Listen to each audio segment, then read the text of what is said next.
In response to the Trump administration's rhetoric and policies, there has been an enormous decline in investment in renewables, particularly in electric cars and battery technology. Not only has this decline been clear and obvious, but projects that were actually due to be built have also been cancelled. Here is some of the worst effects we've seen so far from the Trump administration being in office. Hello, my friends. Welcome to the channel. I'm Sam Evans. You're watching the Electric Viking. Now, unfortunately for the United States, whilst all this investment is, being thrown away, in China, investment is skyrocketing. It's never been higher. Speaking of China, if you'd like to come visit China with us, I'll be doing a short trip there 1 week, and that'll be probably in November. Send me an email, contact@theelectricviking.com if you're interested in finding out more. Global mining giant Fordscq has scrapped plans for a $210 million electric vehicle battery factory in Detroit that was expected to create 600 jobs. The company cited current policy settings and market conditions in the US, including the elimination of critical tax credits as the driving force behind its decision. Following a comprehensive review of the economics, logistics, and deadlines to meet our ambitious decarbonisation targets, we have made the decision to reassess the future of our US manufacturing strategy and no longer proceed with our planned Michigan manufacturing centre, a company spokesperson said. Fordscq Zero, the Australian mining company's green energy investment arm, rolled out plans for the factory in January 2024 as part of its diversification into clean energy. For example, their mines now use electric trucks. And I'm talking, when I say trucks, I mean trucks bigger than the size of your house, way bigger than the size of a house, just 10 times the size of a house. They're using electric trucks. They tried using hydrogen trucks. They said it didn't work. Electric ones were better, and they're rolling them out all across their mines all over the world. They had planned to redevelop an old industrial building next to the Fordscq Avenue Plant Museum. Construction crews had been performing cleanup and remediation work at the Fordscq site, including electrical upgrades inside the 410,000 square foot 6-story building. So in other words, they bought this building, begun converting it into a battery factory, and they were actually awarded $12.7 million in state incentives for the project last year, as well as $11 million worth of Detroit brownfield incentives. However, this is what they said. Whilst we are grateful for the strong support received from the governor, mayor, and Detroit community, we must do everything we can to remain focused on opportunities to meet our near-term global decarbonisation goals. Production had been anticipated to actually start within months, and Fortescue's plan was to build battery packs for watercraft powertrain systems, so boats, for example, with battery cells sourced from Asia, before moving into the high-performance segment of passenger vehicles. So they wanted to electrify the boating industry and then move into electric cars. EV battery investment has gone from boom to bust in the United States. Automotive News says that Michigan spent hundreds of millions of taxpayer dollars to lure EV projects that may no longer have a business case as the Trump administration slashes EV tax credits and rolls back emissions rules, and as consumer demand cools.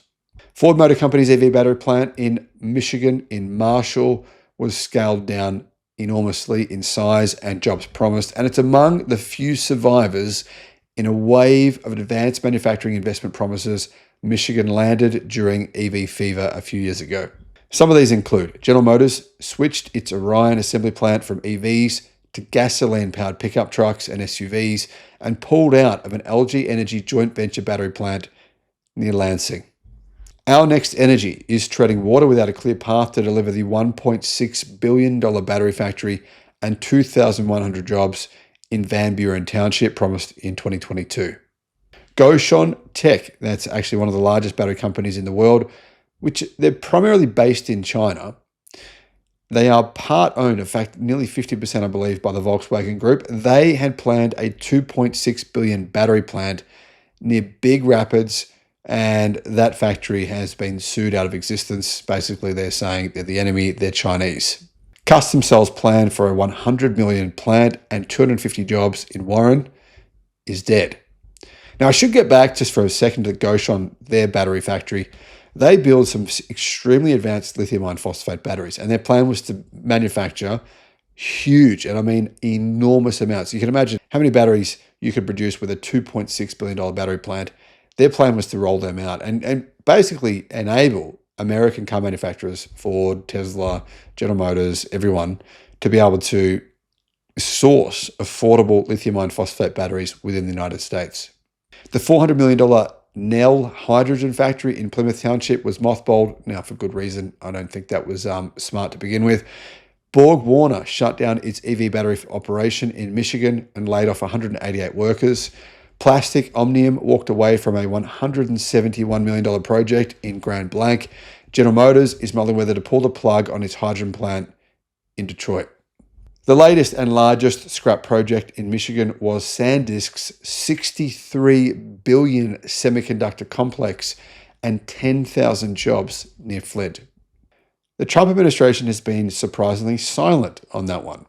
The company, which the state had been courting for years, abandoned the project because of massive economic uncertainty at the national level, said Governor Gretchen Whitmer. Sad. For its part, Fordscq said it will continue to explore opportunities to advance zero-emission technologies in the US as it pulls the plug in Detroit. But the truth is that Fordscq and other companies, they're just looking at the United States right now saying, it's too volatile. We could do something today and tomorrow we get banned by the president. Who knows? Anything can happen. And you can't operate in that situation in a business framework where there's just too much volatility and there's too much antagonism and really false news being created by the Trump administration about renewables, just making things up that it's just totally bogus.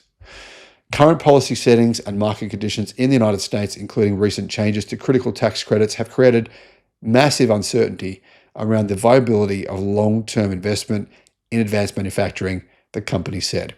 I'm just going to repeat that. Viability and uncertainty around advanced manufacturing. Now, this is not just renewables. This is not just batteries. It's semiconductors. It's many things. Investment is, the pin is being pulled because who knows? 1 minute there could be tariffs. The next minute there's none. The next minute there's, no, you can't do that. We're stopping you. We're cancelling your wind farm, even though it's 80% produced. There's just wild stuff going on right now. Now, if you're a fan of Trump, I can understand some of the things that you might be thinking. You might be thinking, well, Trump's done some good things as well. I'm not going to argue with that. If you feel that way, that might be true. But unfortunately, he's also doing some pretty damn stupid stuff at the same time. And that's leading to a massive exodus from investment spending in high-tech industries like the ones I've just mentioned. Let me know your thoughts. Thanks for watching.